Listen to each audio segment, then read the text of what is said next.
Perfume snobbery does exist. Some people would much rather say they're wearing the latest Chanel or niche perfume than admit to dousing themselves with an inexpensive Britney Spears or a Paris Hilton fragrance. Am I a fragrance snob? Kinda. Allow me to explain. I do have 3 celebrity fragrances in my collection though, which I'll share in this video. Hello there, lovelies. It's Trina. Welcome back to my channel. I'm quite a deadbeat when it comes to popular culture. I mean, I live in Japan to start with, and I have been here since 1995. So when it comes to Western trends, I'm kind of out of it at best, lagging, generally speaking. I haven't had a TV since 2004. I don't live on social media, and I don't read popular magazines, even ones that are in Japanese for the Japanese market. I mean, honestly, I didn't even know who Ariana Grande was when I bought this bottle, as I've mentioned before. So obviously in my case, if I blind buy a celebrity perfume, it's generally because of the reviews I've read or because it was made by a particular perfumer.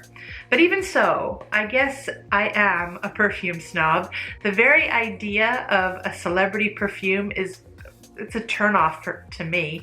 I don't like the idea of consuming fan club merch, which is, I'm afraid, how I tend to view celebrity fragrances, a bit juvenile.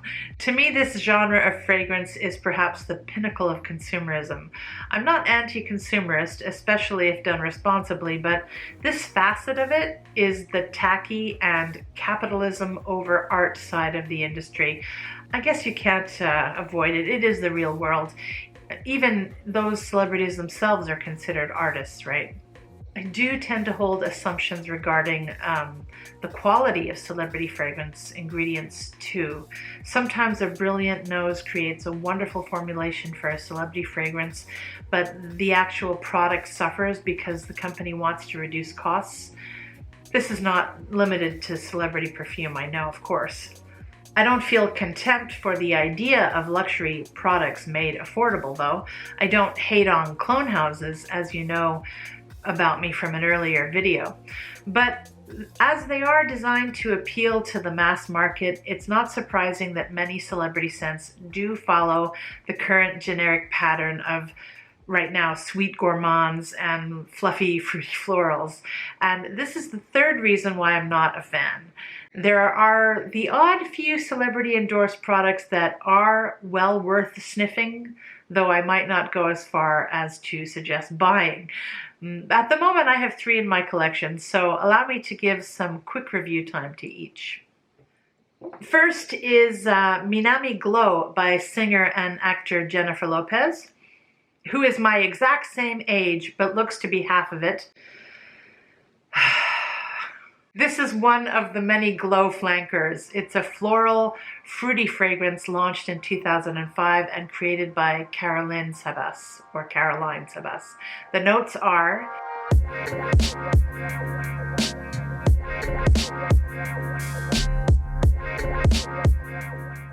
I blind bought this secondhand on a whim. It's a fruity, sweet, tropical, and generally not bad when you consider the price. It's obviously a beachy sunscreen vibe type of scent that is suited for summer fun in the sun for all genders, but I do see this as more for younger people. Although who cares? If you're older than me and you want to smell like this, hats off. It's a light-hearted, soapy, and fruity shampoo fragrance that is perhaps too sweet, yes, but does have perhaps enough fresh fruit in it to prolong any nausea, at least for a few minutes. The versatility of this is way too narrow though, especially for me, since I'm not a beach person and generally I avoid direct contact with hot, humid, and sunny weather. Okay, I probably won't be hanging on to this. If Miami Glow is no longer on the market, which I think might be true, then I'm sure there are other Glow versions that might be appealing. Next is Ariana Grande Cloud, which I mentioned as a dupe in my earlier video for BR 540, and I admit that's the only reason I blind bought this.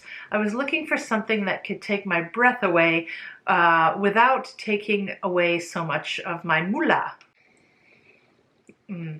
Of course, it's a lot cheaper than the famous Coeur de Jean fragrance, but I wouldn't call it cheap. I think it's a bit, yeah, it's definitely pricey for what it is.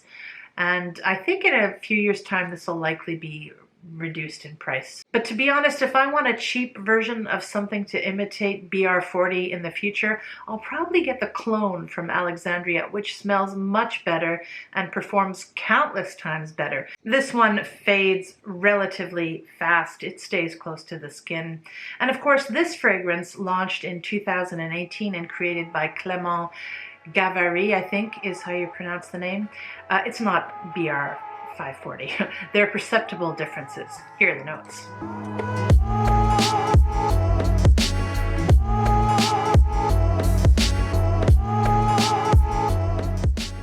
Out of the bottle, I admit this does remind me of BR 540.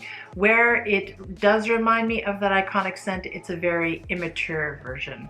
There's that lovely creaminess and burnt caramel candy floss effect, but it's also got more synthetic, sweeter, lighter, and a less sophisticated vibe about it. I get soft wafts of that coconut, which is not present in BR40, but it lasts an insanely short amount of time on my skin and can cause headaches. I'm not typically prone to headaches from fragrance, but I feel it if I put too much on of this stuff. And sadly, I feel I do need to put more of it on to perceive it, as it refuses to project past the hairs sticking out in protest on my skin.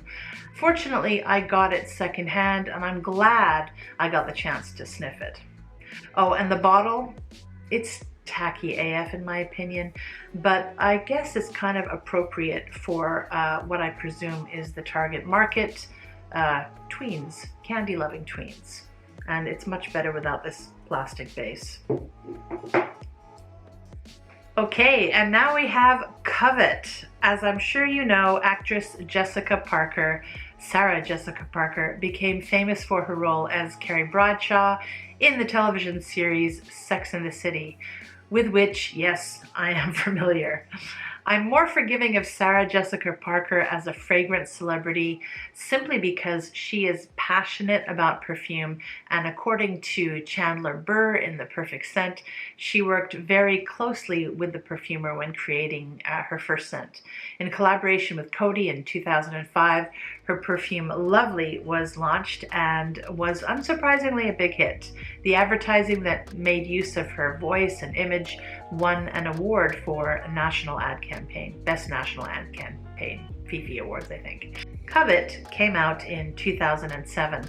It's a floral, woody musk fragrance by Frank Vöckle, I think is how you pronounce his name, and Anne Gottlieb. The bottle, which I quite like for once, was designed by Chad Leving. Here are the notes.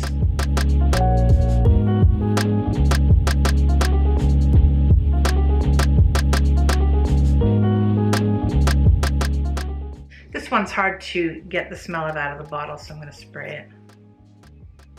Oh yeah.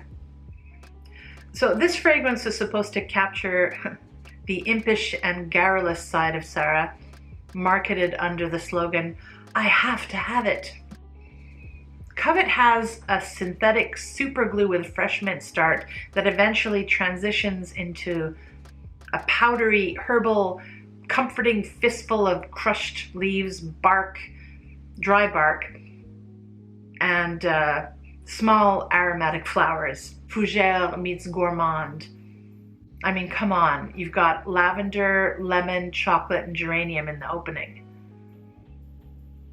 There's a vegetal, carroty root thing going on too. It's relaxed, optimistic, spring and daytime, and it's both cheap and unique. It's not really my thing, but it's refreshing and not sweet for once, and it's hard to give a lot of minus points to the smell. It's unique and it's not sweet, which is good for once, right? But as I said before, yeah, I like it, but it's not my favorite fragrance. It's not long lasting, but in line again with the genre. Doesn't cost much to replace it if you run out of it and you love it and you're a fan. I ran out of batteries, replaced them, and then went to go on to record and forgot to press the record button. So sorry if the lighting has changed, because this is a few hours later. Okay, where was I? Overall, I feel there are parallels between my views on perfume and handbags. As I've said over and over again on my channel regarding my designer handbags, I don't like logos on them, ultimately. I like to think that I buy them because of the design and the quality and also the potential resale value and of course the utility. So ultimately it's going to be the smell of the performance of the smell of a perfume that counts for me too. But yes, fragrances who are using celebrity to sell, they're gonna have to work a tad harder to get me to open my wallet.